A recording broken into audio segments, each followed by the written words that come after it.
Hi, I'm Timothy Span. I'm a Principal Data Flow Field Engineer at Cloudera. I'm based in the United States, so unfortunately I don't get to join you in Bulgaria. Hopefully you have great weather there.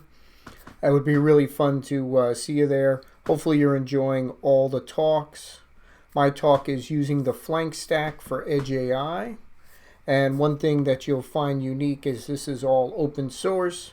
So no matter where you work, you could download this on your own home laptop and build your own applications. You're not stuck using a specific cloud or some paid software. I've got links to my GitHub, my blog, and my meetup.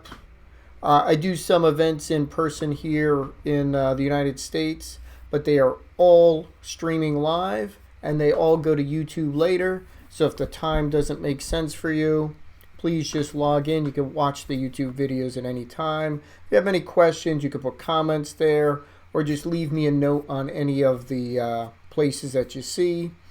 And I'd be very happy to talk with you about different things within streaming software, IoT, Edge AI, lots of different topics. Again, some more ways to get in touch with me if you'd like me to join you at another event or just want to go through some difficult problems that you might be having in open source. Just reach out to me and we can do something together. Again, I mentioned that meetup. Try to run it like once a month, sometimes more. If you'd like to be a guest speaker, again, reach out. So I'm doing a lot today because we've got a full hour, which is awesome. I wish I was there live so we could do Q&A, but I'll just go through this. If you need to reach out to me, hopefully I'll be in the chat. Otherwise, leave comments there and I will reply to you. Or I could put that in a GitHub and you'll see that later. So who, what, where, why, what's the use case? What are we doing? What tools am I using? And, how can you get them? How can you start using them? How do we add deep learning in there? Again, part of that Edge AI. We're talking Edge, so device agents. Where are they running? What kind of hardware? What options you have there? And what's the overall architecture? How do we get this done? What's some of this data look like? What does the hardware look like? And then a fun thing on continuous SQL, which you might not have heard of before, but this is real-time event streaming SQL. So I run a SQL query and it's always running, waiting for new data to arrive. So I get an event in, that goes through the SQL and your SQL runs as if it was a table stored somewhere. We'll walk through a pretty extensive demo. All of that is open source and I link to the GitHub so you could download it and start doing your own applications based on this or use pieces that you like. We'll give you some takeaways. We'll talk about other events that are coming up hosted by my awesome friends in Bulgaria. And big thanks to everyone who made this event possible. Thanks for you out there watching this, joining in person. It's really important. It's great to have this community of people that are interested in learning, sharing information. And, maybe next year we'll be in person. I hope so. So the FLaNK stack, aiming at cloud data engineers, but whatever you call yourself, there's a lot of different titles out there. Most of us are wearing multiple hats, doing a lot of different work. You could be a data engineer, you could be a programmer, you could be data scientist, developer, architect.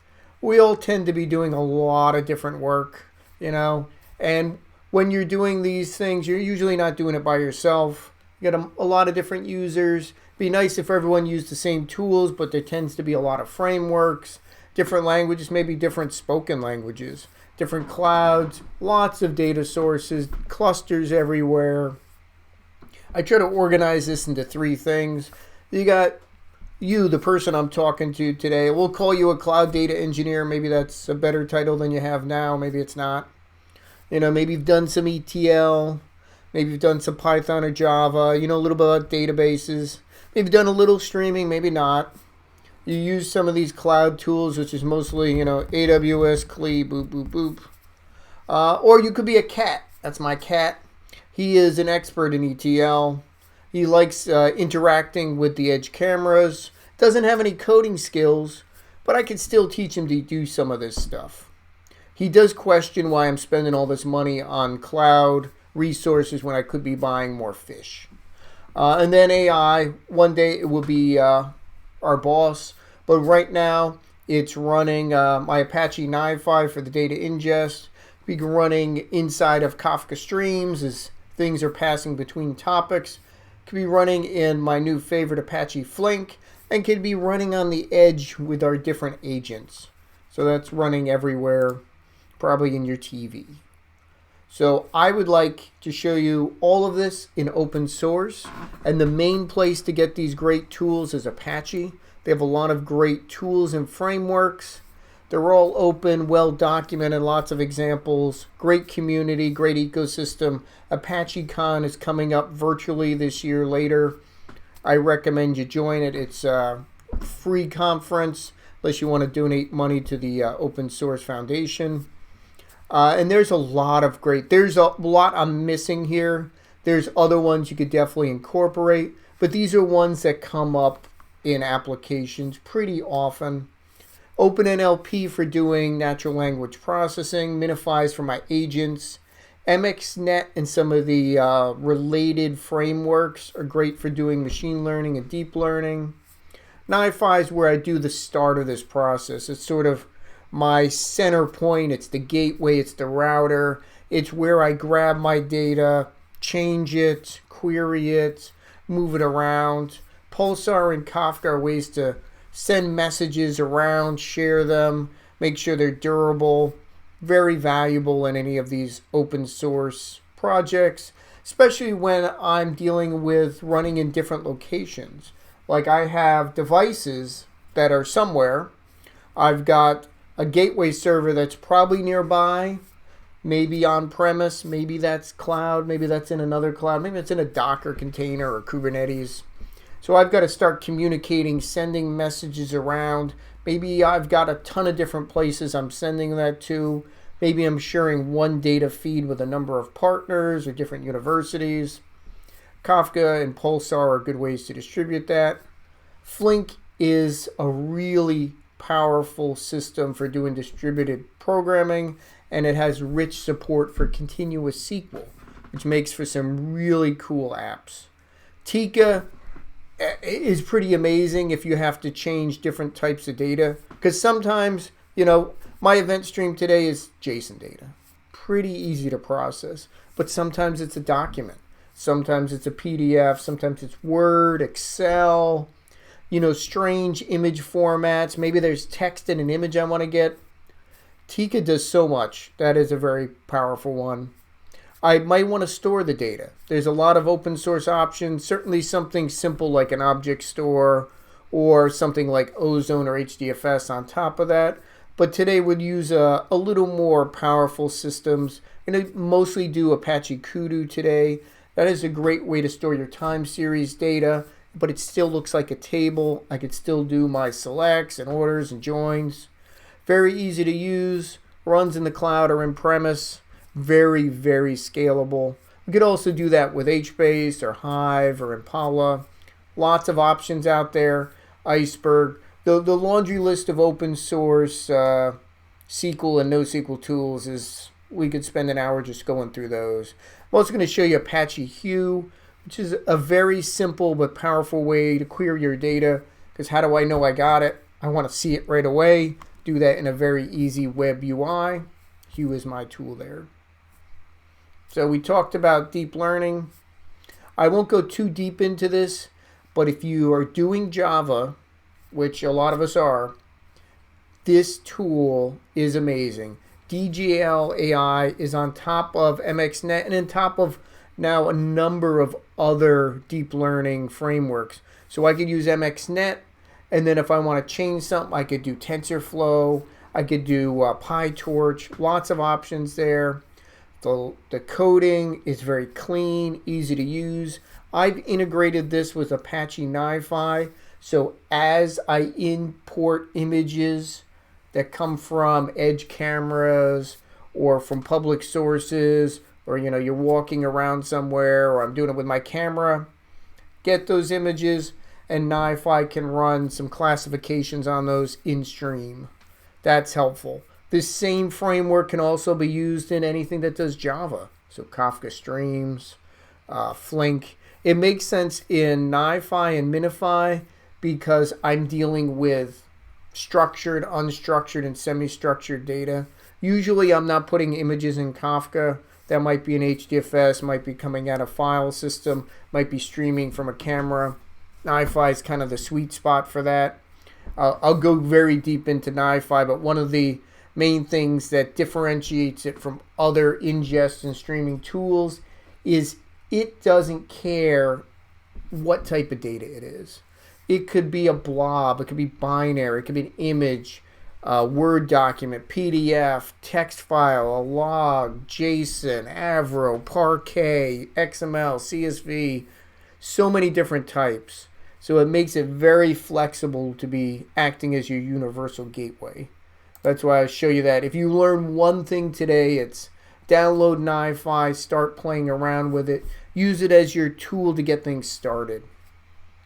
So I have a link to a number of presentations I've done on this, and I'll be doing another one this year at ApacheCon, showing you how to do all this with the open source. It makes things so much easier. There's things to pick out, all kinds of pre-built models out there, so you don't have to be a data scientist. I'm not. If you have someone who is a data scientist, they could share a model for you, and you could easily put that into production. Very powerful. Also, part of this FLaNK is the edge, and that's Minify. That I'm running, for example, on a cheap Raspberry Pi, but I can run that on industrial hardware. I can run that on a server, an old desktop, pretty much anywhere. It's either in Java, so anywhere there's a JVM that's JDK 8 or higher, or there's a C++ one you could build for your different environments. I've got them running on NVIDIA Jetson, NVIDIA different platforms that they have at the edge, and those work really well and fast. I've got links to some articles here, so if you're interested in this side of it, you can go really deep. Again, ask me questions in the chat or somewhere else later, and we'll get to that. So what am I using those main tools for? I've got data sources all over. Today we're focusing on the edge, but the edge could be a SQL server somewhere. It could be Oracle. It could be, something coming off of a truck. So towards that, I want to get as close to that edge as possible to get to that data. There might be firewalls. There might not be any way for that device to send data out. Maybe it just writes to a file. Then I'll install a Minify Edge Agent or maybe Nifi there. It'll read that file, maybe encrypt it if you need to, maybe zip it, maybe look at it and run some analysis at the edge to say, no, I don't need to send this data on. It's junk. Maybe I'll do an aggregate on it. Maybe I'll send you an update once an hour to say, hey, nothing's wrong here. You don't need to waste your bandwidth. And then often I'll have, say we're in an airport, so that was the planes out on the field. Maybe I'll have a couple of servers in there, do some local processing. Maybe some data doesn't need to leave for security or other reasons. And then maybe some of that data streams to my main clusters in different clouds, and I can run a Nifi cluster there as well. That's often how we do it, and it's seamless to you. It takes you no more work to have everything on one server as it does to have on 3 different clusters spread among 3 different cloud infrastructures. Very easy, but important when you're thinking of what you want to do. So this is my device that I'm using for the demo today. I have a lot of others, but this one is a nice mix. It's just a Raspberry Pi, but it has some sensor readings on it. It also has some deep learning abilities there. It also is grabbing data from a energy capture device I have here. So it's grabbing those 2 sources of data to show you we don't just have to grab one event stream at a time. We're getting this device data. One tip I want to give you if you haven't done IoT before and you have this open source control to do whatever you want, grab as much data about that device. So when you're doing debugging and when I store that data, I know this came from edge device with a name, a MAC address, the temperature, how much disk space is left. That helps me do things on data health and a footprint in case someone tries to hack into your network with a bogus IoT device. I can have a list of approved MAC addresses, and hardware configuration. So if it looks different, I can run machine learning to say, hey, this is not my device or something's wrong. I'm going to check in on that. Did someone compromise a device that I have somewhere in the field? Maybe, maybe not. So I got it in the edge. Then I'm running a small gateway Nifi in a local private cloud. It could also run on a laptop. Lots of ways to run Nifi very easily, whether it's standalone, just run it with a local JVM, or spin it up in a Docker container. And then from there, I can push it to different data stores like Kudu or HBase. I'll show you. You could send it pretty much anywhere you want. You tell me, Tim, but I have Mongo. Okay, push it to Mongo.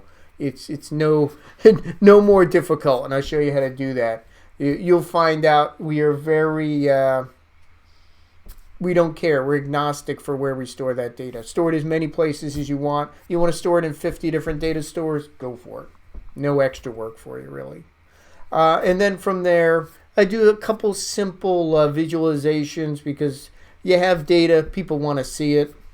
Just something that happens. So I have it in Nifi. I could be done now. I grabbed the data from the edge, did some cleanup and conversion, store it in a data store. Everyone can query it. I have a report.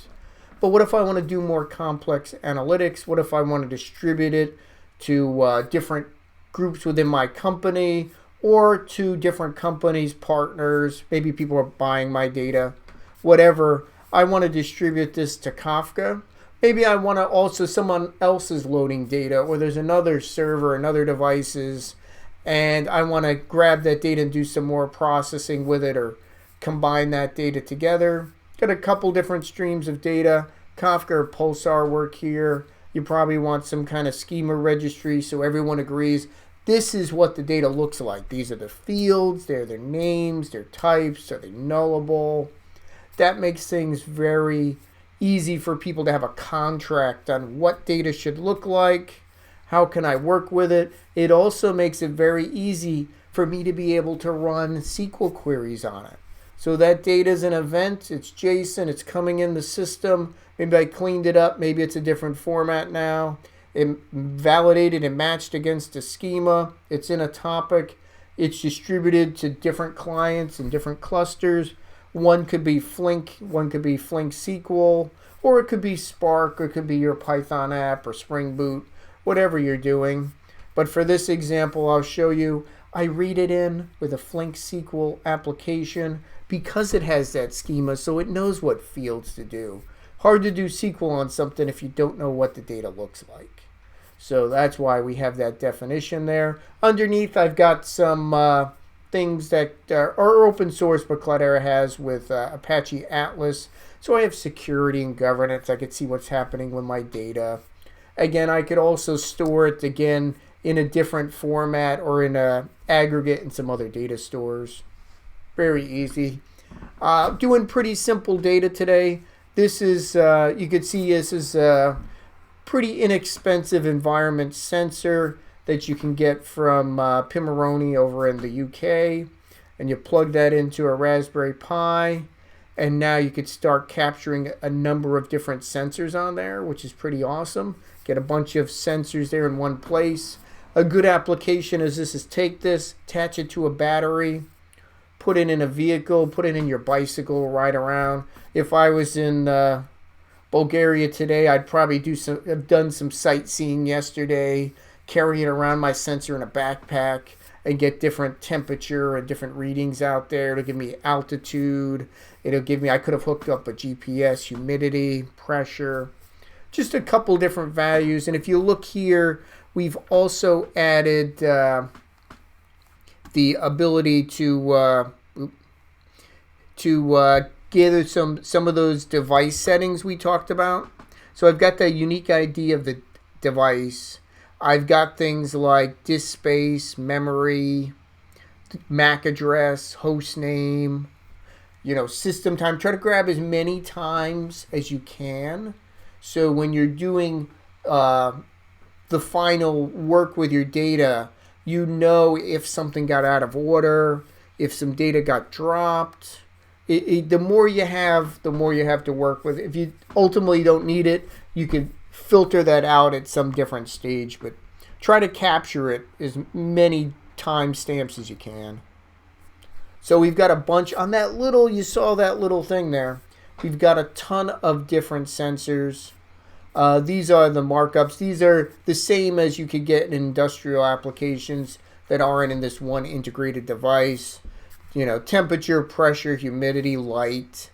Proximity, again, is a cool one. Again, if we were doing some sightseeing. Checking out different gases that are in there. That one's not too sensitive. Having a microphone. So if I want to detect, it's really loud over here. And a little display. Maybe you display your IP address. Maybe you display any alert on there. Again, depends on your IoT use case. Wanted to show you an example of a query.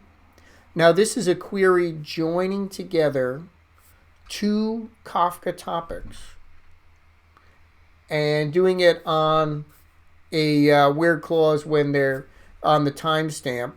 But I could join on other things, and I could use ANSI SQL join semantics. So if I wanted to do an outer join, I could do left outer join, blank on blank, that sort of thing. This one's doing an insert. I'm going to use a tool called Sql Stream Builder, so I don't have to go through that extra step. It just uses a built-in sync to do that. I'm going to dive into the demo now. I leave this placeholder here to show you what that looks like. And let's go into Nifi. But let's start from the beginning. This is Apache Nifi. This, if you notice by localhost there, is running on my laptop. It is a very easy to use system. As you see here, this is not an architecture diagram. This is the running live app. It is a drag and drop style application. This could be a cluster of 100 nodes, process millions of events a second, but it still has this very easy to use drag and drop. Or if you're the type of person who likes to do things programmatically, there's a command line interface, there's a REST API, and my friend Dan has built a nice Python wrapper on that. If I wanted to add some additional processing, I could just grab a processor here. As you see, there's 350 of them.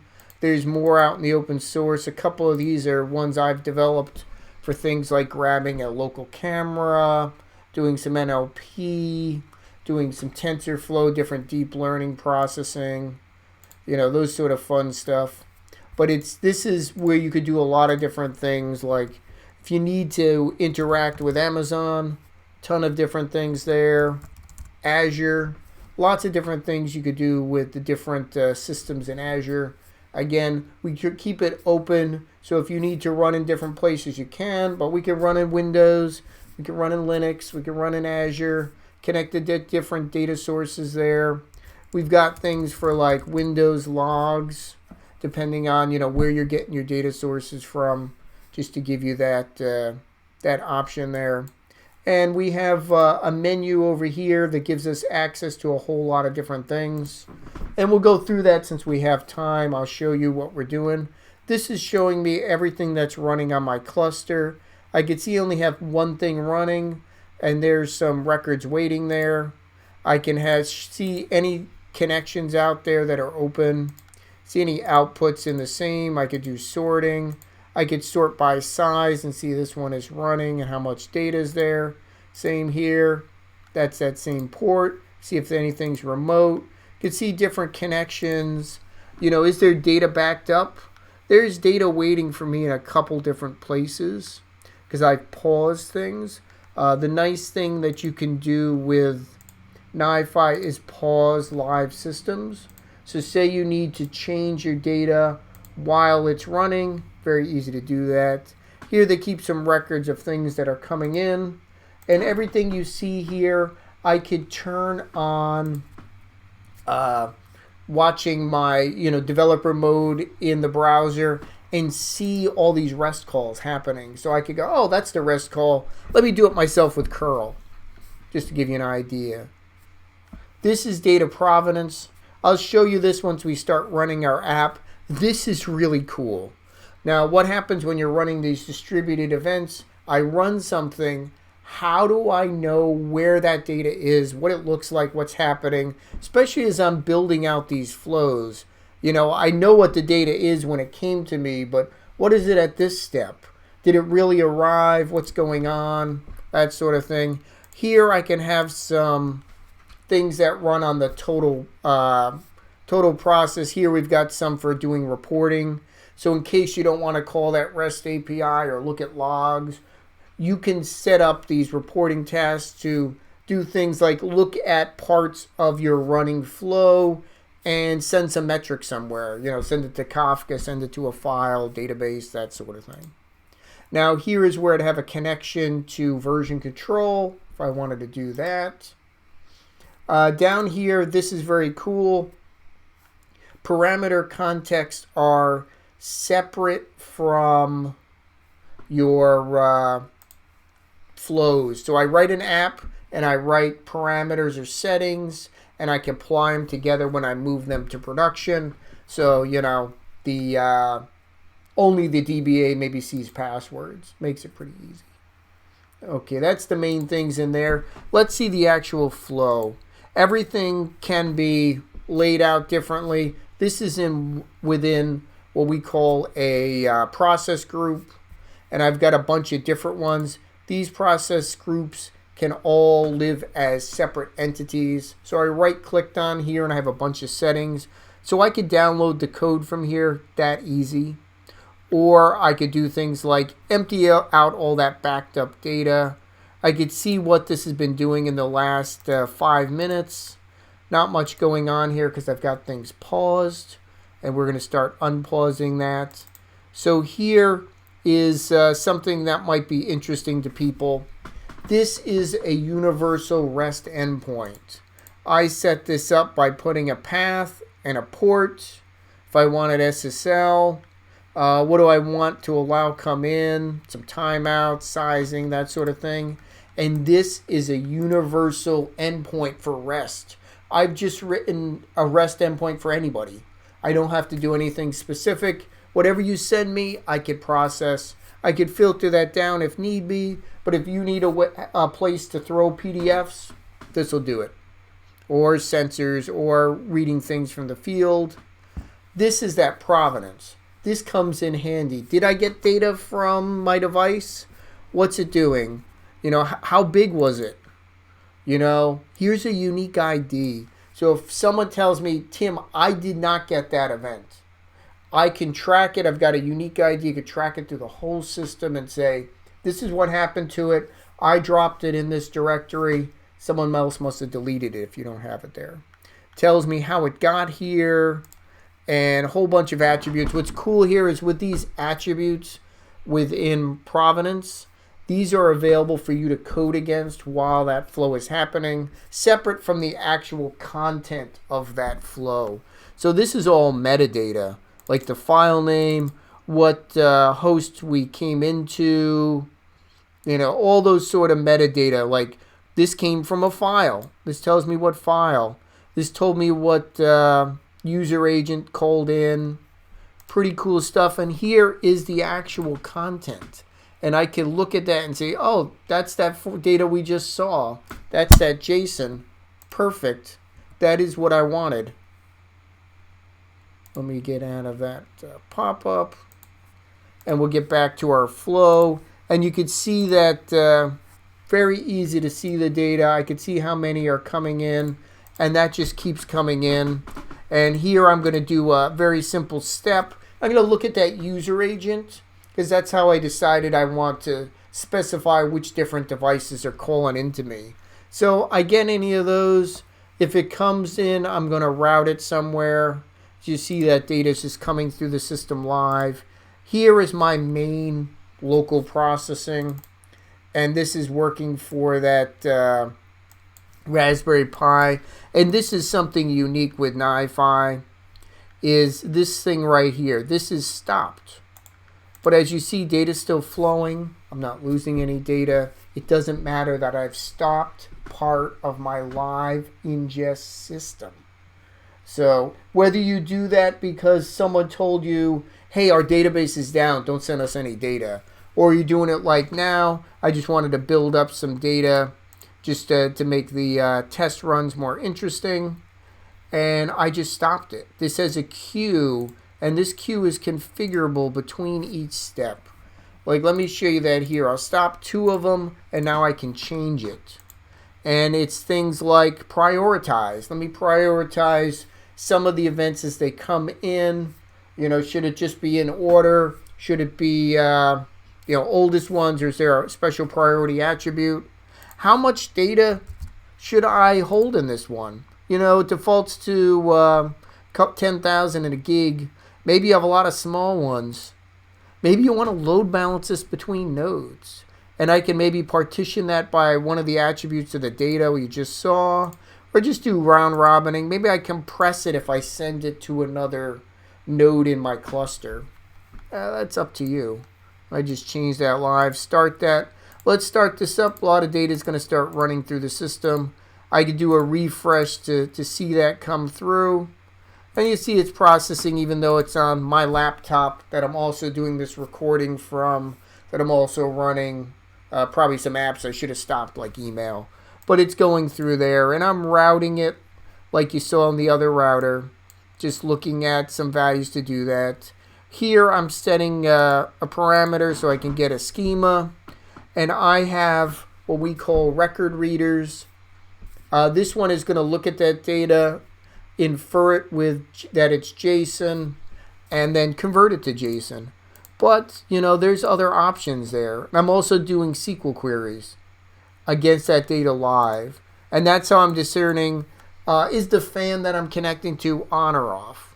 Kind of silly use case, but it is something that I was concerned with when it got too hot in my office here. So, but there's other types here. I was mentioning different types of data. Apache Avro, comma separated values. Again, it can be tab or, you know, pipe, other things. JSON, Parquet files are very popular. XML. I could also do things like write out freeform text, or use the record set one, lets me do a lookup. So I could have a parameter that comes in and says, Tim, this time write XML, or that time write CSV. So you can make these more generic. For the readers, we have some pretty cool reading formats beyond what you saw before. This Grok one, really powerful. This is, if you search for the word Grok, it's used in log processing. So even if it's multi-line, even if it's not very consistent, you could parse them. We could do that right here very simply. We can also read syslogs and Windows events. So it gives you lots of different options for doing that.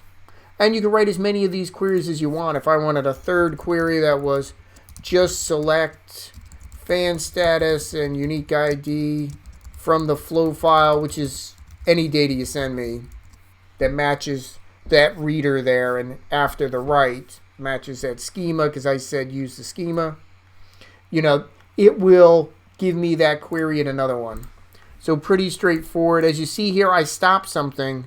New data is coming in constantly, so it's sitting in this queue. Again, I could examine it to say, okay, this data looks okay. This data looks live. This just happened a minute ago. Great. I'll start that again. Starts pushing data out. And here I'm just going to send it to Kafka so I can distribute it to my cluster at Amazon. Or actually today it's in Azure. That doesn't matter. I could have both. Here I just have a parameter for my Kafka brokers. Topic name. See, this one is converted it into Avro. I could use Kafka transactions if I wanted. I say send along those attributes that have schema information as Kafka headers. So it arrives on the next side. I know what it is. I've got the client ID so I could track it better. Makes it easy. Now what happens, Tim, if there's an error? Something goes wrong. Could happen. Maybe Kafka's down. There's a network blip. I have something called a retry flow file here, and I could add this to every step. And it says try 3 times. If it fails, send it over here. I can send all my errors someplace. Maybe I send them to Slack. Maybe I put it in a file. Tons of different things you could do. Probably with errors, you want to do something that is very reliable, which, you know, maybe isn't a network. Maybe it's just to a file. So we have data we sent to Kafka for energy. That is one type of data coming from that device.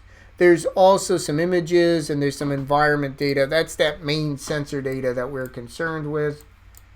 And here I've got another query here. Here I've got something. I was going to distribute the data to some other clusters, so it's just piling up because I don't want to do that.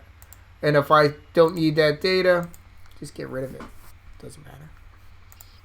You know, here is another query. Again, JSON to JSON. And I've got some parameters for SQL queries here. Like this one, I'm looking at the temperature, and I convert it to float. This is the Fahrenheit one. We also get the Celsius one. In the US, we're still stuck on Fahrenheit, but I could use the Celsius one and check it against a value. What's nice here is I can cast things. So in case they're not the right type, just cast them in the query. This uses a project called Apache Calcite, which is a very universal processor for SQL. Very helpful. So I've decided for those, I'm going to send that to this distributor. And for this one, I want to break up any bulk rows into single ones because my MQTT broker only wants small records. You know, send me one at a time. So here I'm sending it into a different Kafka topic as Avro. This is for SCADA. That's our sensors. We'll take a look at that. And I'm also sending it to MQTT. Maybe that's used in a different industrial application. Maybe it's used by a third party that only deals with it. That goes wherever it wants. Again, I have the results of what happened. So you know everything that happened. What was the results? It was just one record. You know, that was successful. If it failed, you know, I could do one thing with it. If it succeeds, I could do another. You know, maybe you have something like every 1,000, I want to acknowledge it. Very easy. So we've got data in MQTT, and we've got data that went to Kafka. So let's go take a look at that. Now, the one thing also is what I didn't show you is on that edge device, besides doing some local processing, it's running an executable in Python to do some machine learning and gather some data. It's also grabbing those energy feed from a local device and grabbing those sensors. That edge agent is also pushing right to one of my cloud servers, just to show you different options, because you might say, Tim, I don't want to run anything in my local platform. It's going to go from that edge device, even if it's in my backpack, and send that right to Azure or right to any cloud or right to my server cluster. Sure. So let's take a look at that. We will go over to, hopefully this didn't reload here. Yep, here we go. Ooh, I've got a lot of ones backed up here from MQTT. Maybe I should up the size of that thing there, so now we're not running out of space. I'd pause this again, like we mentioned before, so that if I could show you a lot of data coming in. So here's some coming in from the Kafka gateway, some from the MQTT gateway, some coming in from the direct HTTP gateway. We could also have it come from another Nifi cluster with an SSL protocol. If you look, these two are the same size. This one has less because I'm sending extra through MQTT. If you look, these are smaller records. These are bigger because Nifi lets me pack multiple records in a single file if I want. Like this one, if we take a look, this one that came through Kafka has 216 records. Again, for performance, that may be helpful for you. Depends what you're doing. You know, for now, you know, like if I didn't want that data, oh, that's duplicate data. Let's throw that away. Like I don't want this one. You know, you don't need that data. Or I could send it somewhere else, temporarily process it. I'm going to start this one again. I could run this once when I'm like building it or testing it. But I'll start it. And as you see here, the data starts processing pretty quickly, even though this is a small one node Azure cluster. And then I'm going to add some extra attributes to it to let me know what I'm going to do with it downstream. Again, this is because I'm making my flows generic so I can reuse things. You know, maybe I have hundreds of different data types and only want one flow. Here I'm sending some things on, some attributes telling me this was energy data. This was that sensor data. And then I'm going, well, that went fast. Yeah, this just dumped 8,000 records. I'm going to send this data to a kudu table. We talked about this in the slides. I have an IP for that. I've got the table name, and it says it's JSON. That's it, and it's an upsert. You didn't see any, I didn't have to manually map SQL. It took the names in that JSON, took the schema, and knows to map it to the kudu table. That's brilliant. It's very easy.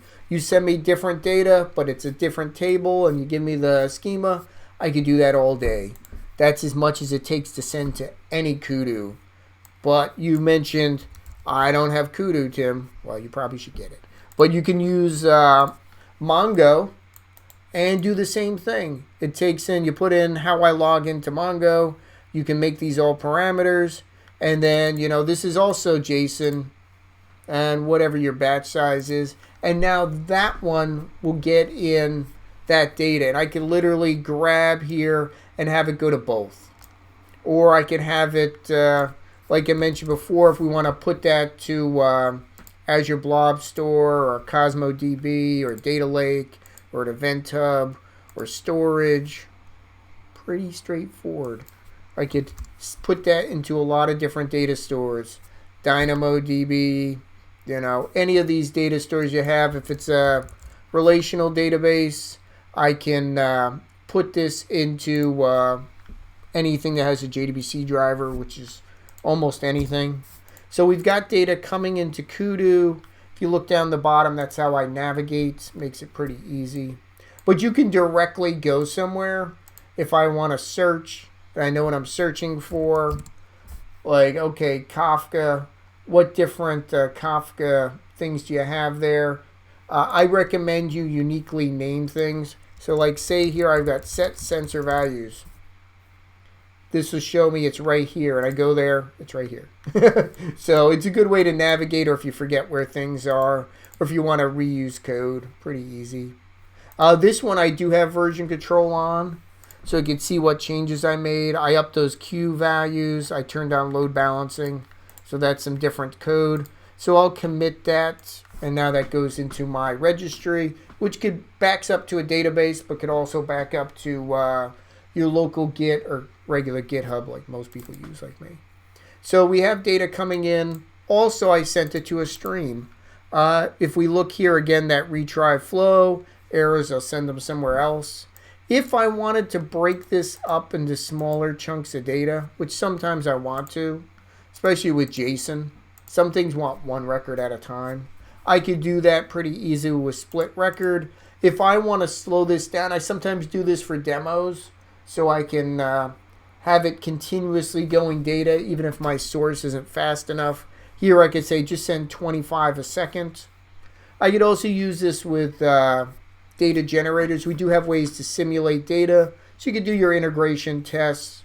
You know, sometimes you don't always have a flow of data. Here again, pushing it to a topic. Here it passed in as a parameter, so I'm handling both types of data with one thing. And as you see here, it went to Kafka. But how do I know it's in Kafka? It would be good to see it. Here is that version control I mentioned, stored there. We talked about schemas. I probably should show you them. We have the sensor one. We have energy. We have the one we talked about, SCADA. And here I could see it. If I wanted to make a new version of this, I'd give it a description, maybe add another field. You know, here's the name, here's the type. It allows nulls. You could put things in like defaults, things that are optional, lots of things. You have different options on how you want to branch this, and when you create a new schema, you decide how it's available. Usually we do the Kafka schema group, so that shows up right when we're doing anything with that. And right now I'm just using the Avro one. There's some other schema providers if you need them for like protobuf. So we have a schema. It's defined here. It's on a server. It can be used by anyone. Has a full REST API. Great. This is how I look at Kafka. There's similar tools for Kafka in other places. There are, tools for Pulsar as well. This is SMM from Cloudera. Makes it pretty easy to find out what's going on with SCADA. This is an overview. I could see who are the big producers. This is my sensor data. How many messages have they produced recently? Here's that SCADA one. I could see some high-level output of that of the previous month up to now. I could dive into that, see some different things. But to me, the most important one is this Data Explorer. So I could see the data that's just come in. And this data is looking pretty good. And I could dive in. That looks like that JSON data. And this is Kafka's timestamp.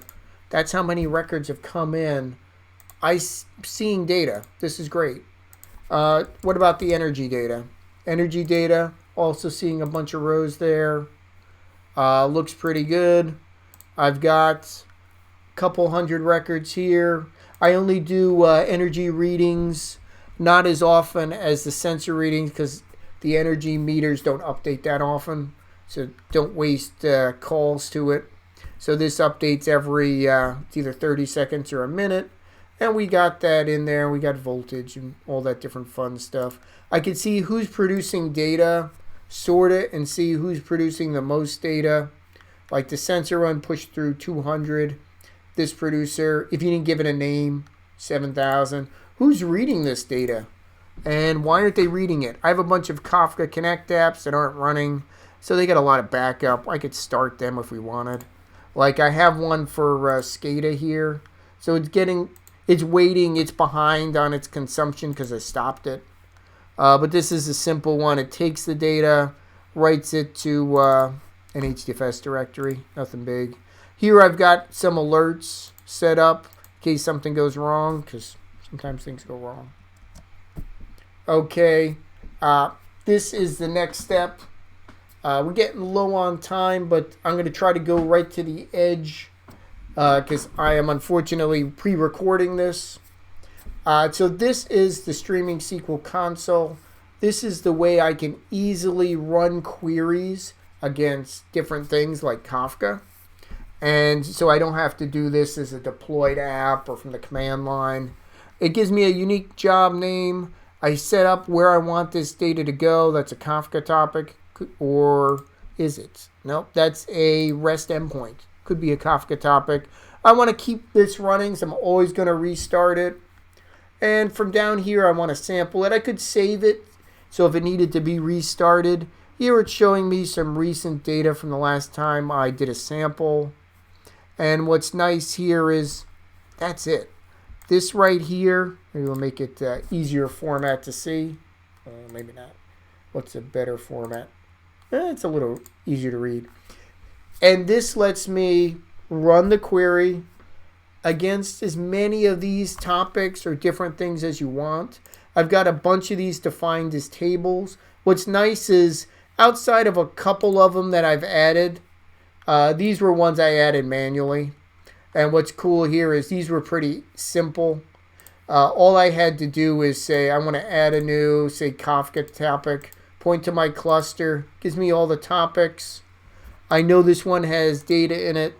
We'll just do that, give it a random name. I'm going to detect the schema, and then I'm going to send a name for a consumer group. You always want a name when you're doing Kafka so that it knows where you were last time. So that detect schema looked at all these fields, and guess what the type should be. So now I can run queries on it. Pretty cool. And then when I save it, it ends up like this one. And it's a table. I could run queries against it. And if I wanted to manually build this table, it gives me all the SQL syntax for that. I also created a webhook, and that one we got to dive into and take a look at. Here's the name.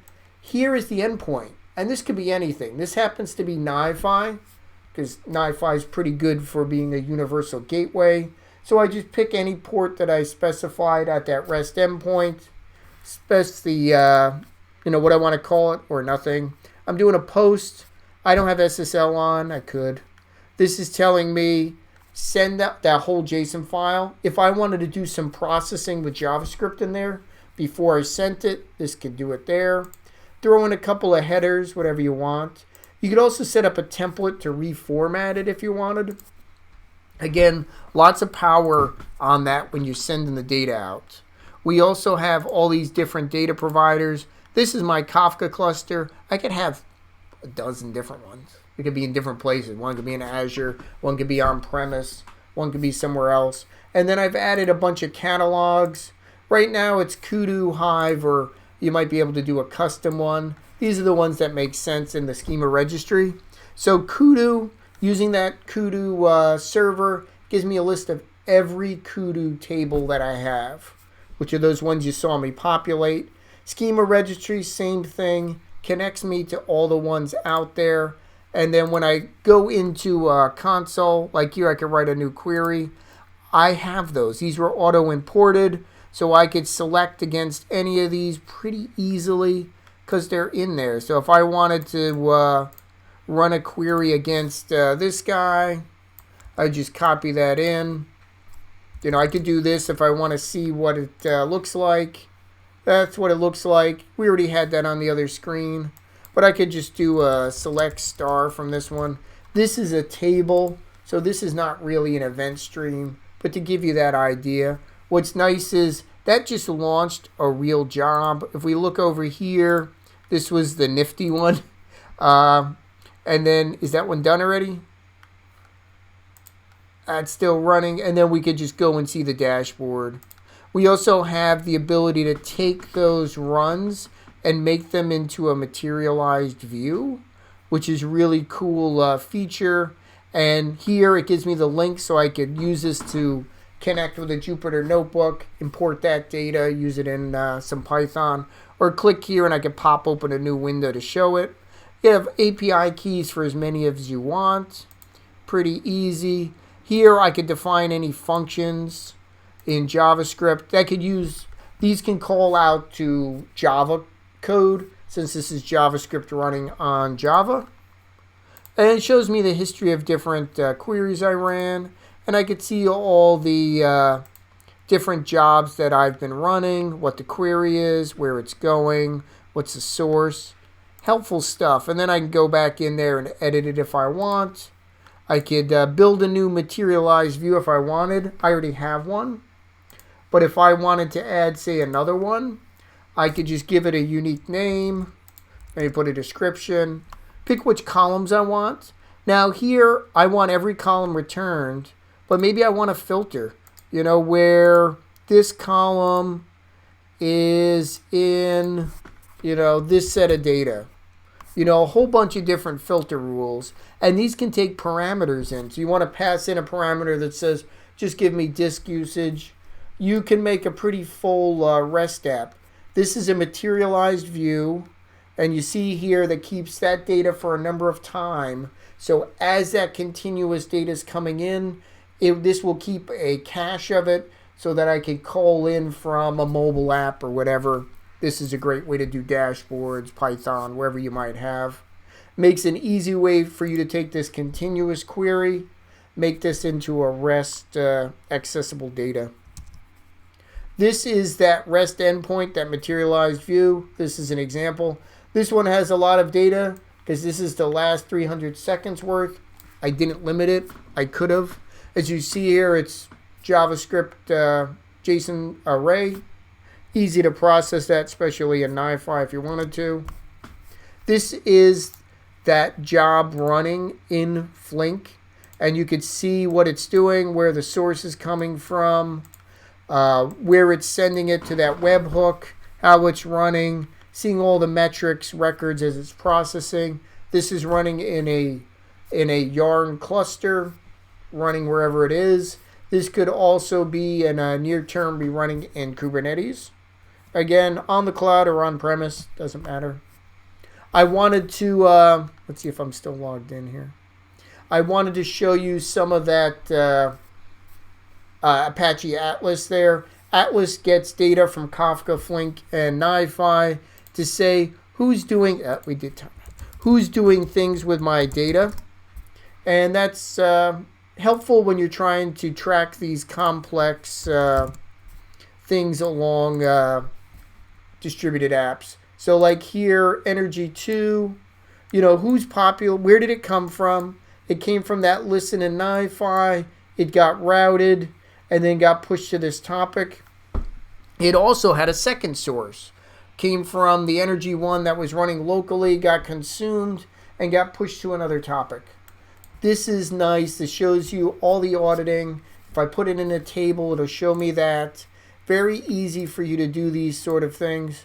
You can see here the SCADA one comes from MQTT, goes through 2 different forks, get pushed to another Kafka topic, or through listen, or from that other Kafka topic. Pretty easy to do, but shows you an idea of what's happening with my system. I could download this and give it to someone and say, this is my architecture. Very nice. We wanted to see the data in Hue. Here's some of that data. Let's see if we've got any new ones in the last query I did. Yeah, there's a couple of new records here as we pull in the data. And I could do things like order by system time descending, so I could see the newest data first, which is nice. Yeah, this data just came in, and that's very helpful. I also have some very simple reports, as that data comes in. Nothing too fancy, but shows you can push it into maps. We're back to we're running out of time here. So let me get this, get your takeaways here. IoT is easy if you use open source. Download my examples, start working today. Start with a single device. Don't try to do 5,000 at once. Try to capture the data locally, test it, make sure it looks okay. Send that data to whatever cloud, especially Azure, securely. You don't want people losing the data or hacking it. That data provenance, debug, monitor, see what's going on. Share your work with the community. Great way to do that. Here's links to all the source code, and we'll publish that through everything we did there. Some more deeper articles and additional examples. And remember, all your data flows belong to us. Upcoming events, really cool in the next couple of months. There'll be links to them in other talks. These look pretty cool, and they're in different times and cities. Please check them out. Thank you for everyone who made this event possible, especially Microsoft and some other vendors there. Thank you for making this possible. Thank you for joining my talk. Hopefully you found it interesting. Thanks again, and hopefully I'll see you next year in person.